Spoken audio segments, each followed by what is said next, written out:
सभी किसान भाइयों को नमस्कार। जीवन कृषि यंत्र में आपका स्वागत है।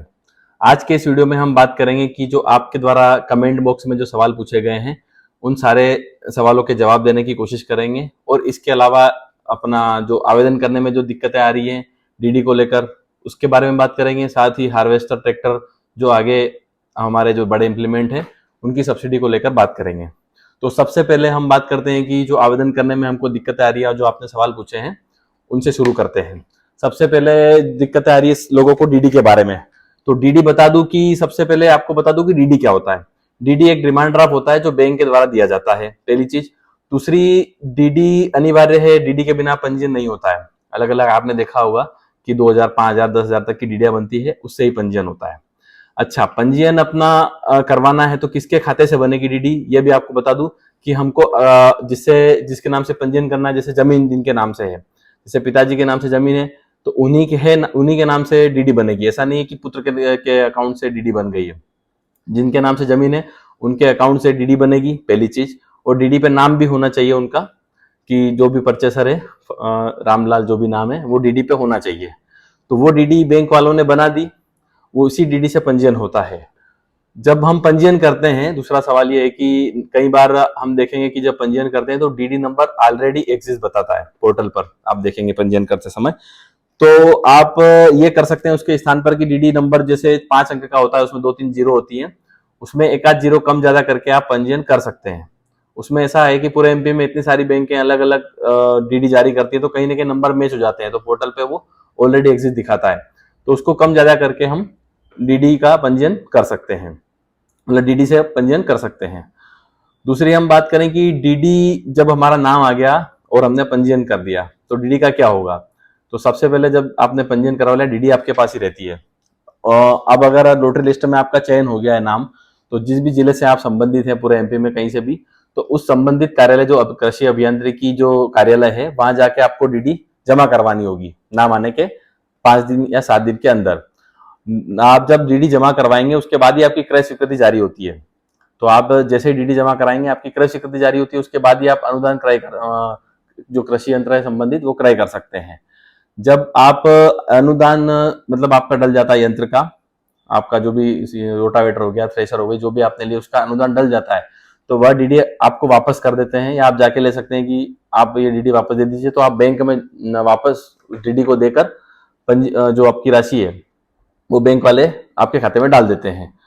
इन केस अगर आपने यंत्र नहीं लिया, आपकी क्रय स्वीकृति जारी हो गई, आपने कार्यालय में डीडी जमा करा दी और किसी कारण से आपने यंत्र नहीं लिया, तो वो डीडी आपकी राजसात हो जाएगी, वो डीडी आपको वापस नहीं मिलेगी।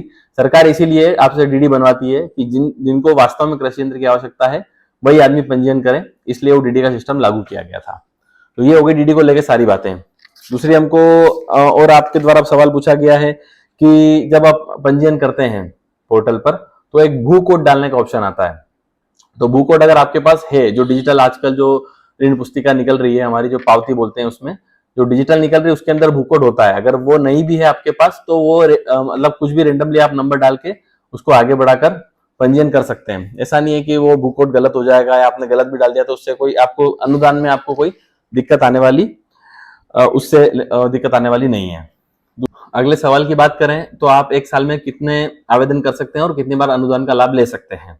तो आप एक साल में आवेदन तो चाहे कि जितने चाहे इतने कर सकते हैं, पर अगर आपका 2 बार नाम आ चुका है किसी यंत्र में और किसी भी इंप्लीमेंट में तो आप अगला आवेदन नहीं कर सकते हैं। तो आप एक साल में 2 यंत्र ले सकते हैं। उसकी भी एक साल का नियम इस तरह से है कि ऐसा नहीं है कि आपने दिसंबर या नवंबर 2025 में आपके 2 हो गए और जनवरी 2026 में आप पंजीयन कर सकते हैं, ऐसा नहीं है। जब तक आपका एक साल पूरा नहीं होगा, जैसे कि 1 जुलाई की बात करें, 1 जुलाई 2025 को आपका एक खुला और 1 अगस्त को आपका दूसरा यंत्र खुला, 2025 की बात करें, अगर वो 1 साल पूरा मतलब जब तक नहीं होगा, मतलब कि 1 अगस्त 2026 जब तक पूरा नहीं होगा तब तक आप अगला आवेदन नहीं कर सकते हैं। इसीलिए आप ध्यान रखें कि जो यंत्र आपको लेना है वास्तव में वही उसी का पंजीयन करें। नहीं तो बीच में कई बार मैंने देखा है कि लोग जो यंत्र जैसे काम के नहीं होते हैं उसमें फिर भी पंजीयन कर देते हैं और उसमें नाम आ जाता है, अब उसमें डीडी जमा नहीं कराते हैं, कुछ भी नहीं कराते हैं, वो कैंसिल करवा देते हैं।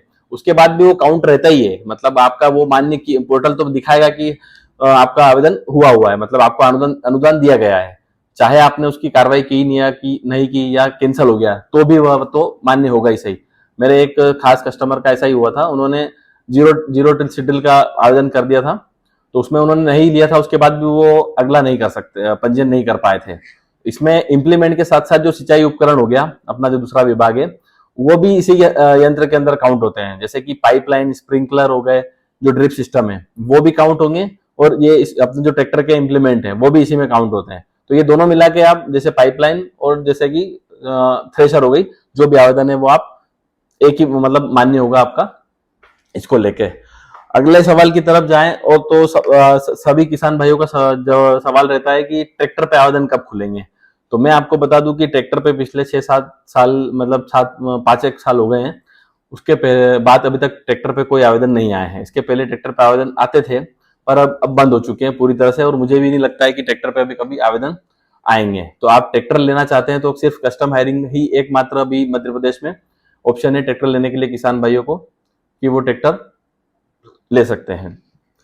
अगली बात करें हार्वेस्टर को लेके, बहुत सारे किसान भाइयों का सवाल था कि हार्वेस्टर पे कब खुलेगी और हार्वेस्टर पे किस तरह से सब्सिडी होती है। तो वो भी मैं आपको बता दूं कि हार्वेस्टर का भी 2018 या 19 में एक बार आवेदन खुला था, जिसपे 8 लाख रुपए की सब्सिडी हुई थी। उस टाइम पे भी बहुत दिक्कतें हुई थी पोर्टल पे, तो उसके बाद से अभी तक कोई हार्वेस्टर पे आवेदन नहीं आए हैं, और ना मुझे आगे कोई लग रहा है कि आवेदन आएंगे। अगर कोई किसान भाई हार्वेस्टर लेना चाहता है तो उसके लिए सिर्फ एक सब्सिडी चलती है, AIF योजना, AIF करके एक पोर्टल है, एग्रीकल्चर इंफ्रास्ट्रक्चर फंड बोलते हैं उसको। उसमें आपको सिर्फ ब्याज पे 3% छूट मिलेगी, जैसे कि कस्टम हायरिंग सेंटर होता है उसमें भी आपको 3% ब्याज पे छूट मिलती है। हार्वेस्टर भी उसी में इंक्लूड होता है, मतलब हार्वेस्टर, कस्टम हायरिंग लोन हो गया, और अपना पोली हाउस, नेट हाउस जो हो गए, ये भी उसी के अंदर अंतर्गत आते हैं। तो अगर हार्वेस्टर आप खरीदना चाहते हैं तो आपको जो भी आप लोन करवाएंगे, जैसे कि आपने अगर 30 लाख का हार्वेस्टर है, उसमें 25 लाख का लोन करवाया है, तो उसमें आपको जो 25 लाख रुपए का ब्याज लगेगा, पहली बात तो वो 9% पे ही मिलेगा, और 9 पे भी आपको 3% की छूट मिलेगी। तो आपको जो लोन है वो 6% ब्याज की दर पे आपको लोन मिलेगा। तो जो भी आप लेना चाहते हैं तो इसी के माध्यम से आप हार्वेस्टर खरीद सकते हैं। इसके अलावा आपको कोई बोलेगा कि यार हार्वेस्टर पे सब्सिडी है, ये है, वो सब फर्जी बातें हैं, उनका वास्तविक में कोई लेना देना नहीं है। सिर्फ जो भी है, मैं आपको एक बार बता दूं, AIF करके आप एग्री इंफ्रास्ट्रक्चर फंड आप डालेंगे तो उसमें आप आवेदन करके और ब्याज की छूट ले सकते हैं। इसमें बहुत सारी चीजें इंक्लूड होती है, आप पोर्टल खोलेंगे तो आपको उसमें बहुत सारी चीजें दिख जाएगी। तो जो मतलब ये हो गई इनडायरेक्ट सब्सिडी। डायरेक्ट सब्सिडी अभी तक हार्वेस्टर पे नहीं आ रही है। ये हो गई हार्वेस्टर की बात। अब बढ़ते हैं अगले सवाल की ओर। तो एक सवाल था कि क्लीनर कम ग्रेडर पे कितनी सब्सिडी है। तो क्लीनर कम ग्रेडर पे आप देखेंगे कि 3 कैटेगरी में डिवाइड है। एक तो है 1 टन से कम, मतलब 1 घंटे में 1 टन से कम सफाई करने वाला। दूसरा आता है कि 1 से 2 टन के आसपास करने वाला, और तीसरा आता है 2 टन से अधिक करने वाला। तो अगर आप 1 टन से मतलब छोटे ग्रेडर की बात करें तो उस पर 1,20,000 रुपए तक का अनुदान है। 1 से 2 वाला जो ग्रेडर आता है उसमें आपको 1,92,000 तक अधिकतम सब्सिडी है। मतलब कि अगर वो 4 लाख रुपए का अगर आता है 1 से 2 टन वाला, तो उस पर 1,92,000 की सब्सिडी मिलेगी। और इससे बड़ा जो 2 टन से ऊपर वाला आता है उस पर 2,40,000 रुपए की सब्सिडी अधिकतम मिलती है। क्लीनर कम ग्रेडर और मिनी दाल मिल का अभी तक कोई क्लियर कट सिस्टम, इसमें मुझे भी मतलब बहुत कंफ्यूजन रहता है इसमें, क्योंकि इसमें क्या होता है, कई बार यंत्र की कीमत बहुत ज्यादा बढ़ा दी जाती है और सब्सिडी उस पर ज्यादा लेने के लिए, मतलब अधिकतम सब्सिडी लेने के लिए यंत्र की कीमत बढ़ जाती है, वास्तविक कीमत कुछ और होती है। तो इसमें अभी कुछ क्लियर के ना थोड़ा सा मुश्किल हो जाता है। वो आपके हिसाब से आप देख सकते हैं, उसमें 4-5 कंपनी रजिस्टर्ड है, पोर्टल के माध्यम से आप कर सकते हैं। तो ये थे आपके द्वारा पूछे गए सवाल, और जो मैंने कोशिश की, जो मेरी तरफ से मैं आपको बता सका वो मैंने आपको बता दिया।